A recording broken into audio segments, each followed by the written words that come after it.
Ali dikejutkan sama kehadiran sosok laki-laki muda yang berdiri di sudut kamarnya, Wak. Dan gak lama kemudian sosok itu mendekat, dan dari situlah Ali bisa ngelihat jelas bahwa wajah dan tubuh sosok itu berdarah-darah, Wak. Ali teriak, "Ibu, tolong! Sukri, Bu! Sukri yang datang, Bu! Tolong, Bu! Tolong!" Hai, wassalamualaikum warahmatullahi wabarakatuh. Terima kasih sudah klik video ini. Di malam ini aku masih akan membawakan satu kisah horor Wawa spesial Halloween yang part ke-329. Nah, cerita kali ini Wak terjadi di Sumatera Selatan di tahun 1980-an.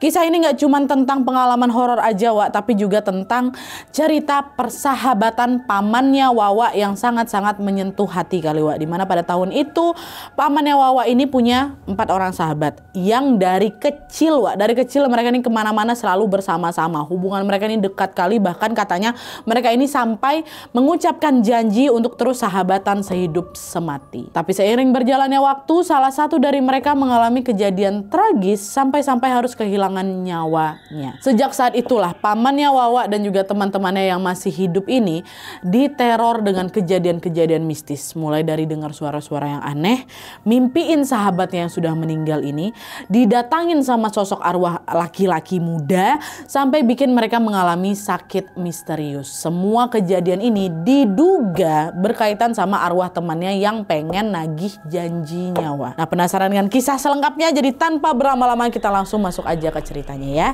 Check it out.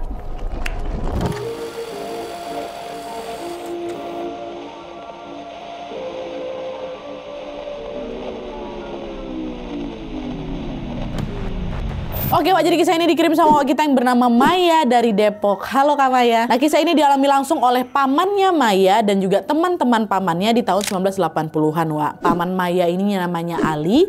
Dia ini tinggal di desa P di daerah Sumatera Selatan bersama dengan ibunya atau neneknya Wawa yang namanya Ibu Halimah dan juga kelima saudara kandungnya Ali. Dan seperti biasa tanpa mengurangi rasa hormat, Wak, di sepanjang cerita ini aku akan langsung sebut nama-namanya langsung aja nih, Wak, ya. Kita mulai ceritanya.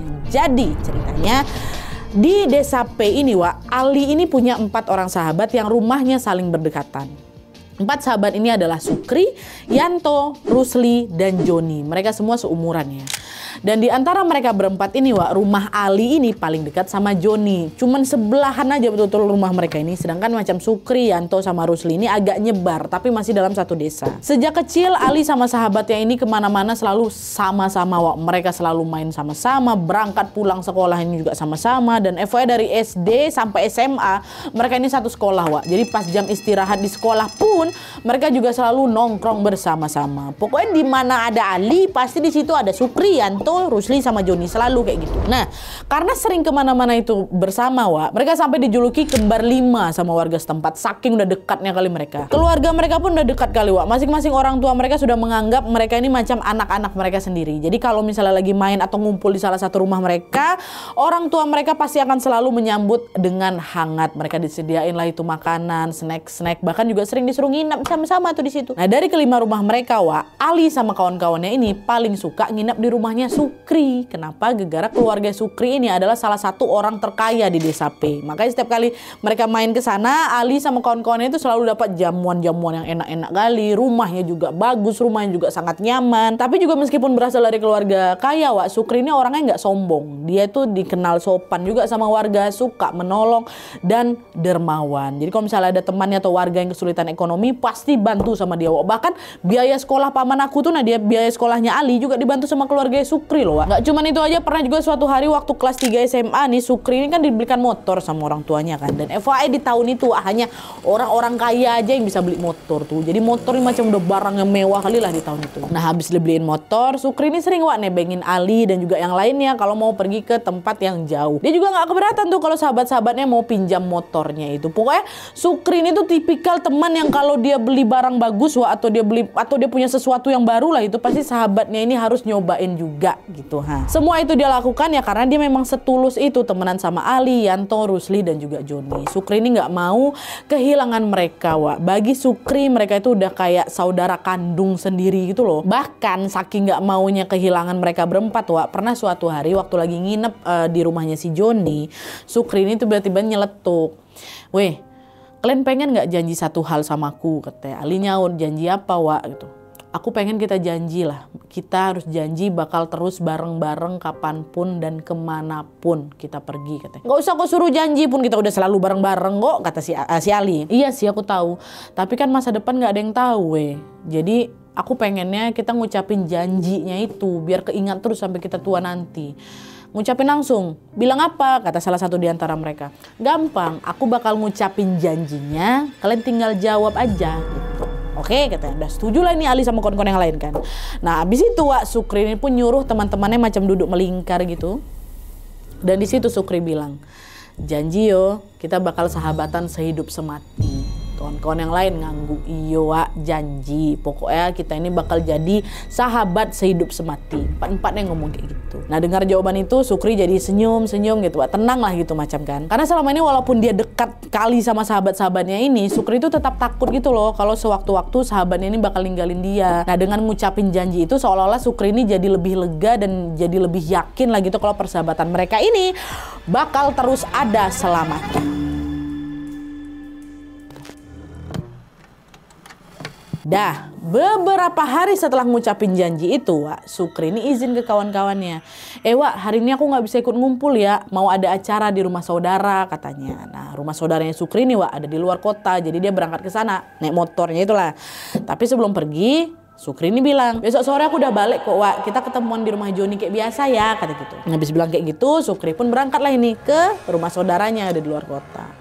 Nah selama Sukri di luar kota Wak, Ali sama yang lainnya tetap ngejalanin rutinitas mereka kayak biasanya. Sepulang sekolah mereka langsung ngumpul bersama untuk belajar kelompok atau juga udah cuma sekedar untuk ngobrol-ngobrol aja lah. Nah besoknya nih sesuai janji mereka kan gantian ngumpul di mana? Ngumpul di rumah Joni ya kan, sambil nunggu si Sukri ini balik dari luar kota. Tapi ditunggu sampai habis maghrib Wak, Sukri ini nggak balik-balik. Padahal Sukri ini kan bilangnya apa? Baliknya sore ya kan, sore aku udah ini ketemu kita di tempat Joni ya gitu kan. Di situ perasaan mereka udah mulai nggak enak nih. Ali tahu betul Sukri ini orangnya selalu on time Wak, dan dia nggak pernah ingkar janji. Jadi kalaupun sampai terlambat atau dia nggak datang ini ya, ini pasti ada apa-apa yang terjadi sama Sukri gitu kan. Dan ternyata firasat itu benar Wak. Waktu mereka lagi ngumpul nungguin si Sukri di rumahnya si Joni ini, mereka dengar ada suara ribut-ribut dari luar rumahnya Joni. Pas mereka ngecek keluar, rupanya ada beberapa warga Wak yang lagi berlari kecil ke arah gapura desa. Mereka semua panik nih orang-orang ini. Ditanyalah sama Ali, Pak, Bu, mau kemana kok pada rame ke gapura? Ali, semua sini. Itu katanya Sukri kecelakaan di jalan dekat desa. Kami mau pada nengok ke sana. Ali dengar itu nggak percaya. Hah? Kecelakaan gimana? Udah makin mending gue ikut cek aja ke sana langsung. Aku juga nggak tahu kejadiannya kayak gimana. Udahlah yuk susul sana langsung. Wah dengar itu Ali sama kawan-kawannya langsung gas juga lah Wak. Berlari ke arah jalan yang dibilang sama si warga ini. Dan begitu sampai di pinggir jalan itu Wak, mereka betul-betul shock kali waktu ngelihat tubuhnya Sukri ini udah terbujur kaku nggak bergerak di atas jalan dengan kondisi udah berdarah-darah Wak, di kepala, di wajahnya dan di beberapa bagian tubuh lainnya. Warga yang udah dari tadi di sana bilang kalau Sukri ngalami kecelakaan tunggal. Ali sama kawan-kawannya langsung menangis histeris mereka di sana Wak, bahkan mereka refleks macam ngeguncang-guncangin badannya si Sukri itu loh. Wah bangun Wak, Sukri bangun, berharap si Sukri ini bangun. Beberapa warga yang ngeliat itu langsung juga nenangin Ali, nenangin kawan-kawannya juga. Yang sabar nak, yang sabar, yang ikhlas. Sukri udah nggak ada, katanya. Wah dengar itu makin menjadi-jadi lagi lah nangis mereka karena Sukri kok nggak peninggalin kami kayak gitu. Mereka sama sekali nggak nyangka Sukri ini sudah tidak bernyawa di depan mereka. Kayak gitu pula kondisinya kan Wak. Baru beberapa hari lalu Sukri masih kelihatan sehat, masih semangat kali bahkan ngucapin janji sahabat hidup semati itu. Sekarang dia malah pergi duluan untuk selama-lamanya ninggalin keempat sahabat ini. Apa nggak shock Ali sama kawan-kawan yang lain Wak? Kabar soal kecelakaan Sukri ini pun langsung menyebar ke seluruh desa.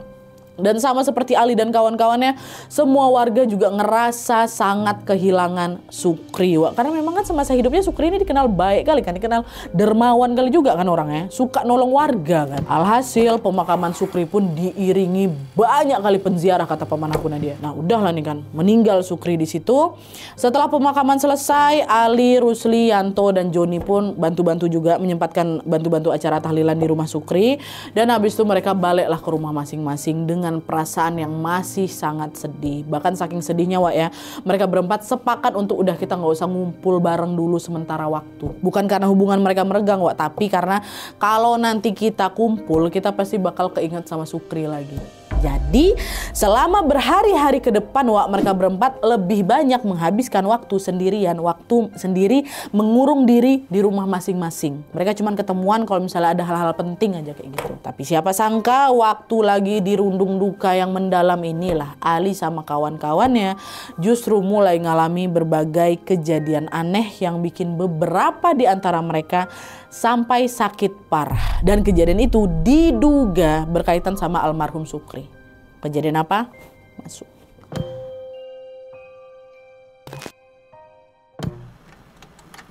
Nah, jadi Wak, 40 hari setelah Sukri meninggal dunia, Yanto tiba-tiba nggak masuk sekolah. Ali, Joni, Rusli sama sekali nggak tahu nih alasannya apa. Karena kan mereka memang udah lama nggak ngumpul bareng kan. Sampai 40 harian tuh mereka kayak belum mau ketemu lah gitu. Mereka baru tahu setelah wali kelas di kelas mereka bilang, Yanto hari ini nggak masuk ya, dia sakit. Nanti kalau misalnya kalian ada waktu jangan lupa jenguk Yanto ya. Itu kami pun tahu ya dari guru. Nah dengar itu Ali sama yang lainnya kaget kan Wak. Karena hari sebelumnya Yanto tuh masih berangkat sekolah dan masih baik-baik aja kok. Kenapa hari ini tiba-tiba sakit? Akhirnya di situ Ali pun ngajak semua kawannya ini untuk ngejenguk si Yanto sepulang sekolah. Pas sampai di sana terupaya si Yanto lagi tidur Wak. Nah mereka ngobrol lah sama Bu Aminah, ini ibunya Yanto. Ali nanya, Bu Yanto sakit apa Bu? Bu jawab, ibu nggak tahu nak, dari semalam tuh loh Yanto demam tinggi, nggak turun-turun badannya, terus badan juga menggigil. Udah ibu bawa ke dokter, tapi belum juga sembuh, ada pengurangan ini. Dokter bilang apa Bu? Kata si yang lain kan, dokter bilang cuma demam biasa, tapi ibu nggak yakin, soalnya badannya panas sekali nak. Dia ini juga nggak mau makan loh dari semalam. Ya udah Bu, nanti kalau misalnya Yanto udah bangun, biar kami coba bujuk dia mau makan Bu ya gitu kan. Nah waktu dengar itu Bu Aminah ini tiba-tiba diam. Dia diam terus dia liatin muka kawan-kawannya si Yanto nih kan. Ditengoknya muka Ali, ditengoknya muka Joni, ditengoknya muka satu lagi kan. Terus nggak lama Bu Aminah nih bilang, ibu jadi keinget sama Sukri. Biasanya dia tuh yang paling cerewet kalau ada teman yang sakit. Sekarang dia udah nggak ada gitu. Begitu nama Sukri disebut, Ali sama yang lainnya langsung diam Wak. Udahlah mereka sedih gara-gara Yanto nih sakit, makin tambah sedih lagi karena keinget Sukri lagi ya kan. Tapi bukannya berhenti ngomongin Sukri Wak, Bu Aminah nih malah lanjut cerita lagi. Dia bilang, sebenarnya juga nak, semalam Yanto tuh ngigau, lama ngigau ya. Dan beberapa kali dia sempat nyebut nama Sukri. Ibu jadi khawatir nak, jangan-jangan sakitnya Yanto ini gara-gara dia kepikiran terus sama Sukri. Nah, tepat setelah Bu Aminah cerita kayak gitu Wak, si Rusli macam nge-freeze. Dia tuh tiba-tiba bergetar gitu, gemeteran, tapi dia nggak ngomong apa-apa. Sementara Ali sama si Joni udah dia cuma diam aja, nggak mau nanggepin sama sekali. Mereka nggak berani nyebut nama Sukri Wak, karena takutnya nanti malah pada nangis lagi gitu loh. Jadi udah mereka cuma dengerin cerita Bu Aminah aja sambil nunggu Yanto nih bangun. Nah begitu Yanto tuh bangun, mereka bertiga pun pindah lah itu ke kamar Yanto untuk ngebujuk dia makan-makan lah Wak. Nanti kok makin sakit kayak gitu. Nah makan, dipaksain walaupun cuma dikit. Dah lah setelah hari itu ternyata sakitnya si Yanto ini nggak sembuh-sembuh Wak. Nggak, udah diperiksain beberapa kali, udah minum obat banyak kali, tapi demamnya macam hilang timbul gitu loh. Bahkan dia juga sering kejang-kejang macam orangnya lagi ketakutan. Tapi hingga suatu hari sakitnya Yanto nih makin parah lagi, wajahnya udah pucat pasi macam nggak ada darah sama sekali, tubuhnya ada kurus kering, matanya sampai cekung katanya. Sampai di satu titik Yanto nih menggigil hebat, tubuhnya panas, matanya melotot, dan gak lama setelahnya Yanto menghembuskan nafas terakhir di rumahnya. Meninggal Yanto. Dengar kabar kepergian Yanto tuh ya Ali, Joni, Rusli makin shock lagi. Belum ada 2 bulan Sukri meninggal nih Wak. Sekarang sahabatnya satu lagi nyusul Sukri, Yanto. Kabar itu bahkan langsung bikin Joni nih jatuh sakit Wak. Joni yang paling dekat sama rumahnya sama si Ali itu Wak. Dan dia harus langsung dibawa berobat ke desa S, kampung halaman ibunya si Joni. Entah penyakit apa yang Joni derita Wak, tapi yang jelas Joni sampai disuruh nginap di sana selama berhari di kampung mamanya. Jadi Joni nggak ikut tuh Wak. Nggak ikut waktu itu ke pemakamannya Yanto. Yang hadir ke sana cuma Ali sama Rusli. Mereka tuh yang nganterin Yanto ke liang lahat. Di sana lagi-lagi Ali sama Rusli nangis sejadi-jadinya. Mereka histeris Wak. Mereka sama sekali nggak nyangka bakal kehilangan 2 temannya dalam waktu yang sesingkat itu. Dah meninggal lah ini kan siapa Yanto. Dan ternyata kepergiannya Yanto ini juga bukan akhir dari kisah pedih mereka bertiga di Mesisa bertiga. Karena tidak berselang lama setelah pemakamannya Yanto, Rusli yang kemarin kelihatan masih sehat-sehat aja Wak, tiba-tiba jatuh kepleset di kamar mandi, terus ngalamin cedera parah di kepalanya, dirawat di rumah sakit. Nggak sampai sebulan Wak, meninggal juga Rusli. Rusli meninggal. Apa nggak triple shock lah ini si Ali kan, Wak. 3 loh. 3 dari 4 sahabatnya tuh meninggal dunia berturut-turut dalam waktu kurang 4 bulan. 4 bulan kurang, Wak. Pun di saat yang sama Joni juga masih dirawat di desa di kampung mama ya kan, karena sakit yang nggak sembuh-sembuh ini. Apa nggak campur aduk perasaan si Ali waktu itu? Pikirannya udah nggak karu-karuan di sana, Wak. Di satu sisi dia masih berduka kali atas kepergiannya Sukri, nggak lama Yanto, nggak lama Rusli. Di sisi lain juga dia khawatir sama keadaan Joni. Dia takut kalau sampai Joni ini nyusul yang lain juga. Tapi Ali di sini nggak bisa berbuat apa-apa, Wak. Bahkan dia ini juga nggak bisa ngejenguk si Joni. Gara-gara desa S itu tempat Joni dirawat ini lokasinya juga jauh kali. Selain itu dia juga dilarang sama keluarga untuk jengukin Joni dulu, Wak. Jadi udah Ali cuman bisa meratapi kesedihannya seorang diri di sana di kampungnya itu. Bayangkan kalau jadi Ali macam mana tuh ya, sendiri di situ biasa dari SD bareng Wah, sejak saat itu kehidupan paman aku berubah drastis. Nah dia udah nggak seceria dulu lagi. Tiap pulang sekolah dia cuma bantu ibu jualan aja. Udah habis itu dia ngurung diri lagi di kamar. Dia nggak punya teman yang bisa diajak ngobrol lagi, nggak ada teman yang diajak main atau belajar bareng lagi, udah nggak ada. Separuh jiwanya Ali itu udah macam hilang, Wak. Sampai nafsu makannya pun juga menurun. Nah kondisi inilah bikin Ali ini jadi gampang lemes, jadi gampang sakit. Ditambah lagi beberapa hari setelah pemakamannya Rusli, ada desas-desus dari beberapa warga yang bilang kalau Rusli yang tadi tuh, Rusli yang kepleset di kamar mandi. Sebelum meninggal dunia, Rusli ini sempat nyebut-nyebut namanya Sukri. Persis seperti yang dialami Yanto waktu dia sakit sebelum meninggal. Aduh, merinding aku tiba-tiba. Nah, warga menduga kepergian Rusli dan Yanto ini mungkin ada kaitannya sama Sukri. Dugaan warga kayak itu.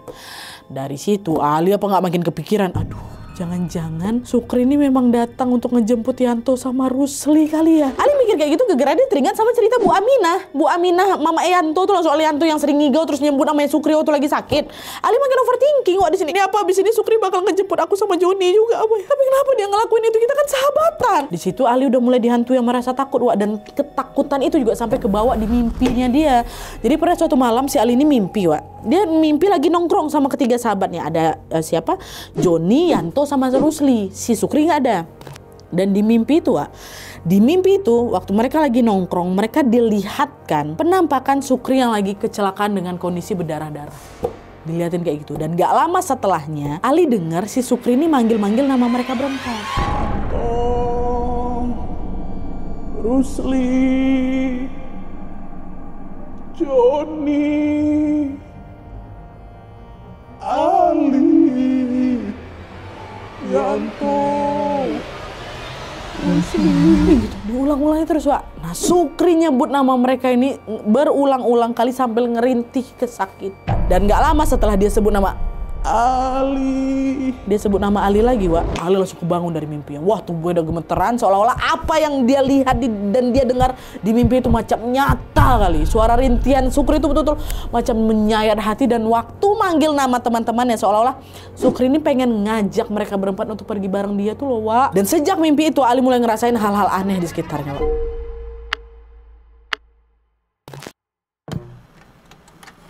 Pernah nih suatu malam dia dengar jendela kamarnya diketuk-ketuk, tak gitu. Nah pas dibuka nggak ada siapa-siapa di luar. Nggak cuma jendela aja, Wak.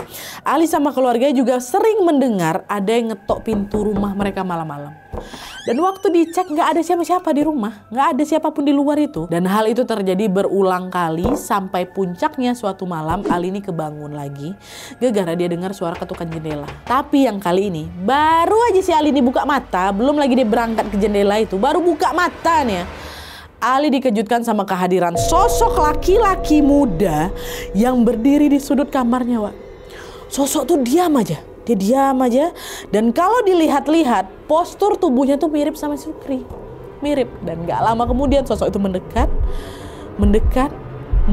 dan dari situlah Ali bisa melihat jelas bahwa wajah dan tubuh sosok itu berdarah-darah.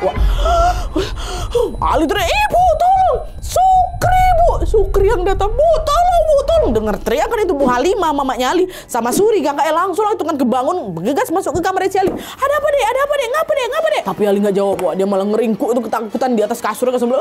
"Tolong pergi kau, jangan kau ganggu aku.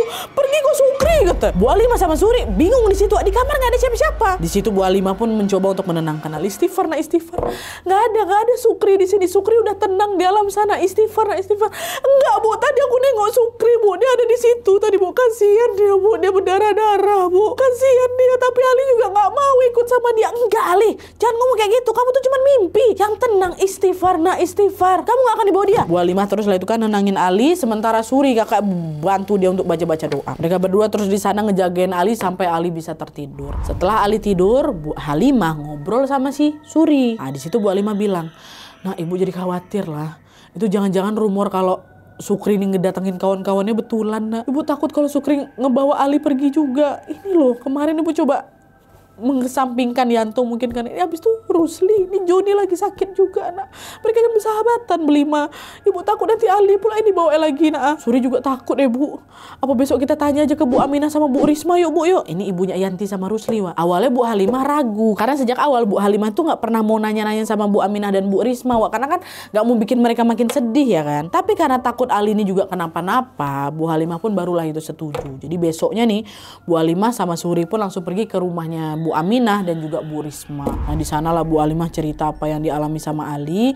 Dan di situ Bu Halimah baru tahu kalau sebelum meninggal Yanto sama Rusli ini memang sempat menyebut nama Sukri berkali-kali. Kedua orang tua mereka bilang kayak gitu. Bahkan hampir tiap malam Wak, Yanto ini selalu kejang-kejang sambil nunjuk-nunjuk ke satu arah yang ada di jendela. Dan waktu ditanya paginya, "Kenapa, nak? Kamu kenapa nunjuk-nunjuk jendela?" Jadi bukan cuma sekedar kejang-kejang aja Wak nunjuk jendela. Yanto bilang kalau semalam aku didatangin sama Sukri, Bu. Dia berdarah-darah, dia berdiri dekat jendela kamarku, katanya. Sosok tuh seolah-olah macam mau ngajak anak saya pergi, Bu. Dan hal yang sama juga terjadi sama Rusli, Wak. Jadi katanya waktu dia kepleset di kamar mandi itu dan waktu dirawat di rumah sakit, Rusli ini beberapa kali nyebut nama Sukri, Wak. Ya, dan gak cuma itu aja menurut cerita Bu Aminah dan juga Bu Risma. Sebelum Yanto dan Rusli itu meninggal dunia, Wak, mereka sering dengar jendela sama pintu rumah mereka diketok-ketok. Tapi waktu dibuka nggak ada orang sama sekali. Hah, persis apa yang dialami sama Ali sekeluarga kan? Diketok-ketok, ditengok nggak ada siapa-siapa. Di situ makin takut Bu Halimah, Wak. Dan dia juga makin curiga kalau jangan-jangan kematiannya Yanto sama Rusli ini mungkin memang ada kaitannya sama Sukri. Dan kecurigaan itu seolah-olah divalidasi sama ibunya Joni, Ibu Ria namanya. Joni yang lagi sakit, yang lagi ada di kampungnya tuh. Jadi beberapa hari setelah Ali ini datengin si Sukri, Wak, Bu Ria itu kebetulan lagi balik ke rumahnya yang ada di desa P ini untuk ambil beberapa barang. Karena rumahnya sebelahan, tahu kalau Bu Ria ini pulang, Bu Halimah sama Suri kakak langsung datangin rumahnya Bu Ria kan. Niatnya mau nanyain keadaannya Joni, Wak. Ya bukan nanyain soal si Sukri, Wak, ya bukan. Nanyain keadaannya si Joni dulu. Tapi waktu nyampe sana Bu Ria tiba-tiba langsung cerita, "Bu, sebenarnya Joni nggak sakit parah, Bu. Nggak. Dia memang sengaja aku ungsikan dulu ke kampung halaman aku untuk hindarin hal-hal yang nggak diinginkan." Hah? Nggak sakit dia, Bu? Maksud Ibu apa kok dipindahin? Sebenarnya, Bu, ya sebelum Joni itu sakit, katanya dia ngelihat arwahnya Sukri, Bu. Jadi saya bawa Joni berobat ke Nyai yang ada di sana, orang pintar yang ada di kampung saya. Dan menurut Nyai sana, Bu, sakitnya Joni ini memang ada kaitannya sama Sukri. Bahkan katanya si Nyai ini meninggalnya Yanto dan Rusli itu juga ada kaitannya sama Sukri, Bu. Saya takut Joni ini kenapa-napa. Makanya untuk sementara waktu Nyai nyaranin Joni untuk tinggal di kampung saya dulu. Jangan kau pulangkan dulu ke desa P. Soalnya banyak yang jaga dia di sana di kampung itu. Dia memang sempat sakit tapi habis itu sembuh di sana, tapi nggak mau dibalikin lagi, Wak, ke desa P itu. Takut. Nah, denger itu Bu Halimah pun jadi yakin kalau kematiannya Yanto, Rusli ini dan hal-hal aneh yang menimpa Ali ini pasti ada kaitannya sama Sukri. Karena waktu kejadian ketok-ketok jendela sama pintu itu kan bukan mereka bertiga aja kan, Wak, yang ngalamin. Satu keluarga mereka ngalamin semuanya. Mereka sekeluarga juga dengar tuh Yanto sama Rusli sebut-sebut namanya Sukri. Joni sama siapa ini sama Ali juga diliatin sosok si Sukri, ya kan. Jadi Bu Halimah ini mikirin pasti ada kaitannya sama Sukri. Cuman di sini Bu Halimah masih nggak ngerti, Wak, apa yang bikin Sukri ini gentayangan, ya kan. Apa yang bikin dia gangguin kawan-kawannya, sahabatnya loh itu. Akhirnya Halimah balik rumah, dia tanyalah ke Ali, "Kalian pernah buat macam-macam ke Sukri nggak sih waktu dia masih hidup?" "Enggak, Bu, nggak mungkin, orang hubungan kami baik-baik kali kok. Kami nggak pernah musuhan, bahkan nggak pernah berantem. Terus kenapa kalian didatangin sama Sukri?" Nah itu dia, Bu. Ali juga bingung. Tapi dulu memang sebelum Sukri pergi kami pernah janji sahabatan sehidup semati, Bu. Hah? Janji? Jangan-jangan karena itu dia mau kalian nempatin janjinya. Ayolah yuk kita ke tempat Pak Haris yuk. Ini Pak Haris ini orang pintar dari Sape, Wak. Dan betul aja, setelah dengar ceritanya Ali, Bu Alimah langsung datang ke Pak Haris ini kan. Di sana dia cerita lah nih soal kejadian yang menimpa Yanto, Rusli, Ali sama Joni, termasuk soal janji yang pernah Ali ucapkan ke kawan-kawannya semasa Sukri masih hidup. Dan disitulah Bu Halimah akhirnya tahu kalau Sukri mendatangi teman-temannya karena mau nagih janji itu, Wak. Janji untuk sahabatan sehidup semati. Dimana kalau salah satu dari mereka meninggal, yang lain juga harus ikut nyusul juga. Wali mah panik waktu digitukan sama Pak Haris kan. Karena otomatis Ali sama Joni ini pasti bakal jadi sasaran berikutnya nih. Bu Halimah nanya ke Pak Haris, Pak, terus apa yang harus saya lakukan nih Pak? Saya nggak mau Ali sama Joni ikut dijemput juga. Pak Haris diam bentar. Terus dia bilang, ada satu cara untuk mutusin janji itu, Bu. Ali sama Joni harus bikin perjanjian baru. Perjanjian baru, Pak? Caranya gimana? Besok ajak Ali ke kuburannya Sukri. Terus tanam ini di makamnya katanya. Waktu itu Pak Haris ngasih sebutir biji kacang hijau, Wak. Biji kacang hijau ke Bu Halimah. Terus Pak Haris bilang lagi, suruh Ali janji di kuburan Sukri. Bilang aja kalau Sukri boleh nagih janjinya setelah biji kacang hijau ini tumbuh jadi kecambah atau jadi toge. Itu katanya. Awalnya Bu Halimah nggak paham kan Wak maksudnya apa, tapi dia nurutin lah itu apa yang dibilang sama Pak Haris. Jadi besoknya nih Bu Halimah, nenek aku Nadia langsung ngajak Suri sama Ali ini datang ke makamnya Sukri bersama Pak Haris juga. Joni kan nggak diajak Wak karena kan masih di desa es. Nah di sana mereka langsung doa bersama. Lalu Ali mulai nanam itu Wak, biji kacang hijau itu di kuburannya Sukri sambil bilang, Sukri, maaf ya Wak, aku belum bisa jadi sahabat yang baik. Aku ingat kok kalau kita, aku, kamu, Joni, Yanto, Rusli pernah janji buat terus sahabatan sampai mati. Tapi tolong biarkan aku sama Joni hidup tenang di sini ya Sukri. Kamu boleh tagih janji itu, boleh. Kamu boleh tagih janji itu kalau biji kacang hijau ini sudah tumbuh jadi kecambah, ya. Boleh kamu tagih. Jadi ternyata Wak di situ Ali ini lagi ngelakuin ritual putus janji sesuai dengan apa yang disuruh sama Pak Haris. Cuman di sini Ali juga masih was-was lah. Karena di ritual itu kan bilang, tagihlah janji kita kalau kacang hijaunya udah tumbuh jadi kecambah, jadi toge. Lah kacang hijau ini kan cepat kali Wak tumbuhnya kan. Ali takut nanti setelah kacang hijau ini betulan tumbuh, dia nanti bakal datengin aku sama Joni lagi. Tapi ternyata sampai Ali dewasa dan berumah tangga Wak, Ali sama Joni nggak pernah diganggu sama arwah Sukri lagi. Gak pernah datang lagi. Kok bisa? Karena rupanya Ali baru tahu kalau biji kacang hijau yang ditanam di sana itu adalah biji yang sudah disangrai. Jadi nggak akan pernah bisa tumbuh. Dan otomatis itulah arwahnya Sukri ini nggak akan datang lagi untuk nagih janji. Itulah kenapa Pak Haris pakai biji itu untuk mutusin perjanjian antara arwahnya Sukri dengan sahabatnya yang masih hidup. Pak Haris nggak ngasih tahu kenapa ritualnya ini harus dipakai ke biji kacang hijau itu, nggak ada kasih tahu, bukan biji tanaman lainnya. Tapi yang jelas setelah ritual itu dilakukan, Ali sama Joni betulan udah nggak didatengin lagi Wak. Mereka bisa hidup tenang. Ali menetap di desa P dan sudah menjadi pengusaha sukses, sementara Joni pindah ke desa lain untuk memulai hidup baru. Meskipun begitu mereka berdua, Joni dan Ali masih berhubungan baik sampai akhirnya innalillahi wa inna ilaihi rajiun, Ali meninggal dunia di usia 45 tahun karena sakit. Joni masih ada tapi sekarang udah nggak tahu kabarnya lagi, kata Wawa. Gitu ceritanya.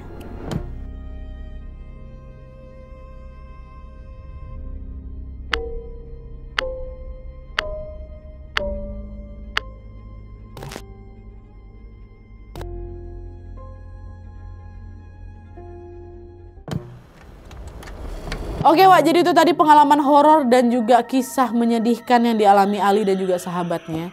Saking dekatnya, saking rekatnya hubungan mereka sampai dibawa mati janji persahabatan mereka Wak ya. Bahkan arwahnya Sukri ini katanya sampai nagih janji itu ke sahabatnya yang masih hidup. Pastinya Ali sama Joni yang masih diberi umur panjang nih rasanya pasti campur aduk kali kan Wak. Mereka pasti sedih kehilangan sahabat dekatnya. Tapi juga takut nih karena diteror sama arwahnya Sukri. Cuma alhamdulillahnya Ali sama Joni bisa terbebas dari janji itu dan menjalani kehidupan kembali hidupnya dengan normal. Dan terlepas dari kisah mistis yang mereka alami, wah aku betul-betul salut kali sama kisah persahabatan mereka. Betul. Meski banyak sekali perbedaan, bahkan beda status sosial, tapi mereka tetap berhubungan baik dan saling bantu satu sama lain. Bahkan kata kata Wawa ini juga Wak ya. Waktu Om Ali meninggal waktu Ali meninggal, Joni datang ke rumah Ali, dia peluk itu jenazahnya si Ali Wak sambil bilang, "Li, gek kau ngumpul yo sama mereka, sampaikan salam aku buat mereka yo Li," kata gitu. Aduh. Terharu, merinding tapi. Kita doakan bersama-sama semoga almarhum Paman Ali atau Om Ali dan juga teman-teman lainnya diterima amal baiknya dan juga ditempatkan di sisi terbaik oleh Allah Subhanahu wa taala. Amin ya robbal alamin. Oke, Wak, jadi sekian dulu videonya. Terima kasih banyak yang sudah menonton. Kalau kalian suka video ini, klik like-nya. Jangan lupa komen di bawah video dan saran-saran untuk selanjutnya. Jangan lupa nyalain notifikasinya supaya kalian tahu kalau aku upload video baru, and as always jangan lupa untuk klik tombol subscribe supaya kalian sama-sama tahu informasi menarik dan menegangkan dari channel aku. See you next video, Wak. Bye.